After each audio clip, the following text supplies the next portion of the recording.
Hey, it's Irreverent Aegis here, and in this video I want to highlight a brand new build I came up with for Templar tanks that came along with the CP 2.0 system with the Flames of Retribution update. The name of the build is the Jesus Aegis, and like the Son of Man, it has the power to raise the dead. Before I get into the nuts and bolts of the build, I wanted to show it in action. It's a really fun build for 4-man content. As you can see here, the speed at which you can pull off resurrections is ridiculously fast. I may or may not have asked several of my team members to take a dive during this boss fight just so I can get good footage for my YouTube channel, but either way, you can see the power of this build. The best use of this build is when you're running dungeons that your group is unfamiliar with and therefore you expect a lot of group members to die, or when you're running a PUG and don't know what to expect. You're about to see me pull off a res while taking a heavy attack from behind that normally should kill you, but due to specific skills that I'm running and gearing that I have, you'll see that I'm able to not only pull off the res and take the heavy attack, but I'll recover my health rather quickly. Nobody dies for the rest of this fight, so now I'm just going to fulfill my normal job as a tank, which is to draw aggro and hold this guy in the corner. While we're waiting for the fight to finish, I wanted to get into why I created this Jesus Aegis in the first place. You see, Templar tanking has really gotten the short end of the stick for a very long time, but with the Flames of Retribution update, it can actually be pretty fun. So what I decided to do was create a unique niche build that was really fun to play and allowed me to experiment and actually enjoy Templar tanking for the first time. So that's where the idea came from. Alright, now that the boss fight's over, let's get into the actual details of how I set up this tank. The idea is simple. Everything in this build is designed around getting resurrections off as quickly as possible in difficult content. So if you as the tank are the sole surviving group member and there's a lot of mechanics going on, how can we get all of our teammates up without dying ourselves or running out of resources? So with that in mind, here's how I designed this build. As you might expect, we are going to start with the champion tree. Looking at the red champion tree, for 50 points, we can equip to our champion bar the ability Spirit Mastery, which decreases the time it takes to resurrect an ally by 33%. This is going to be really powerful when paired with a passive that Templars have. So let's go ahead and take a look at the skill tree for Templars that's going to stack with that champion ability. At the very bottom of the Restoring Light line, we have Master Ritualist. Putting 2 points into it increases your resurrection speed by 20%. And it also has some other bonuses as well that you can read right there. But we're not done yet. For this build, I crafted a set of Heavy Kagranak's Hope. The 5-piece decreases the time it takes to resurrect an ally by 25%. So with Spirit Mastery, the Templar passive, and this set, we get those resurrections, as you saw in the little intro, incredibly fast. That's not even talking about PvP zones. In PvP zones, you have yet another passive that allows you to increase your resurrection speed. But for this, I am focusing on PvE. But just know that this would work in a PvP zone as well. Now let's talk about the best set to pair with Kagranak's Hope. For this, I went with Eternal Yokita.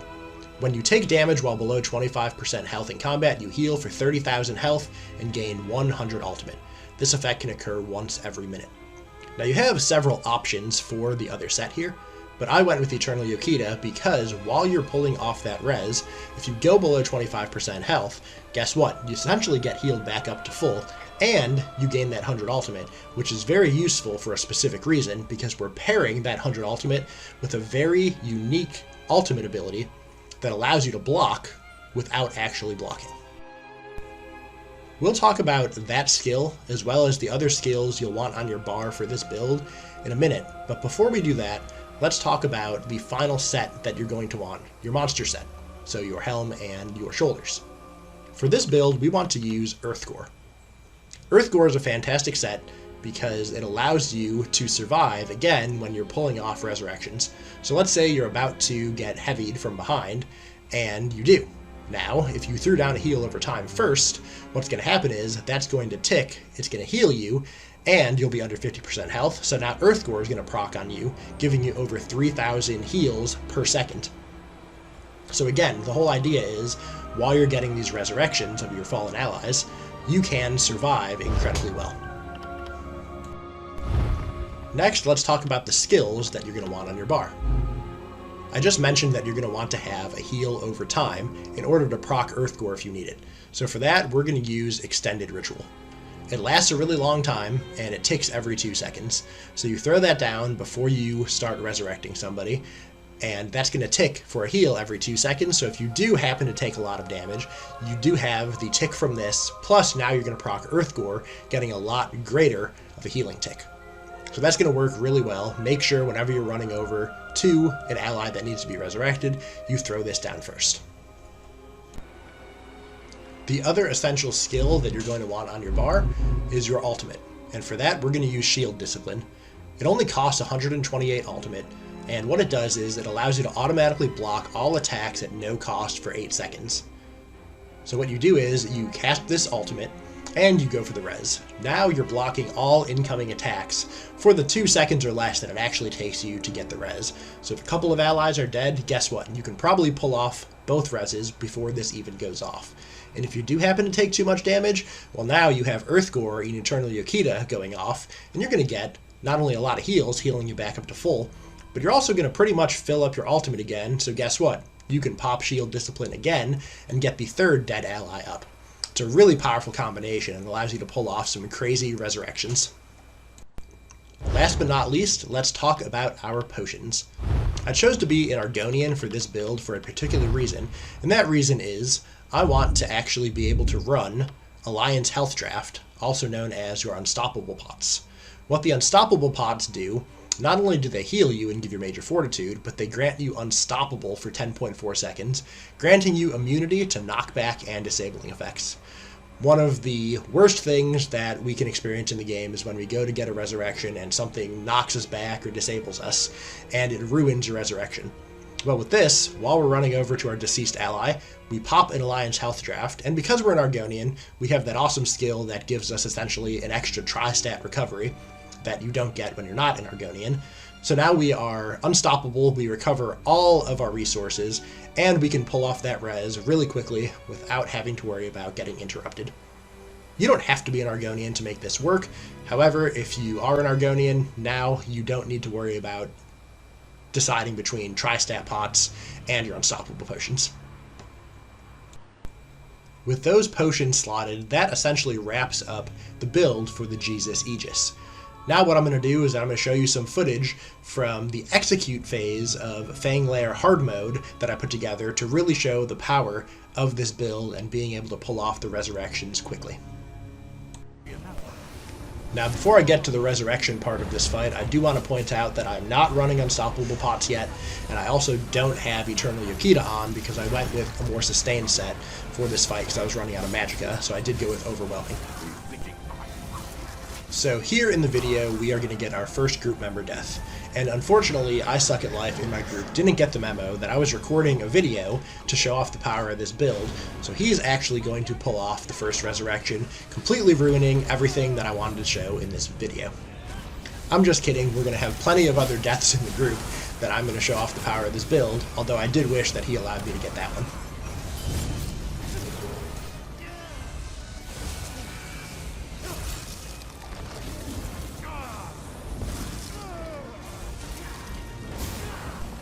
So here comes our second group member death. There it is. And I'm going to go run over there, and then of course I'm going to get annoyed by having to roll dodge this heavy attack. Alright, now I can pull off the res. Except, just kidding, we're about to get feared. Okay, so I have to find the gold circle, run through it, and then I can pull off the resurrection. And there it is, really fast. I'm able to pull that off before the walls come up, and I can avoid the walls. So that was awesome. But now, oh no, I Suck at Life has taken a dive. So I find his body, and in the meantime, D-Rec also takes a dive. Here I am, popping shield wall, getting the res, and I get I Suck at Life up in record time. So now I run away and make sure that I don't die because I got fractured by those scarabs. So now I'm going to have a chance to run over, hopefully, and grab D-Rec in just a couple of seconds. So we're about to get feared. I'm going to find my gold circle. And now I have time to run over and grab D-Rec. And once again, I can pull this off in record speed. But of course, as I was doing that, Heritage died. So I can't just leave him dead, so I'm going to run over there eventually, of course avoiding all these mechanics and running around the ghost, and pulling off, hopefully, the last res on Heritage. I get fractured again, I almost die, I roll dodge out of the way, and I just keep myself alive until the end. Awesome.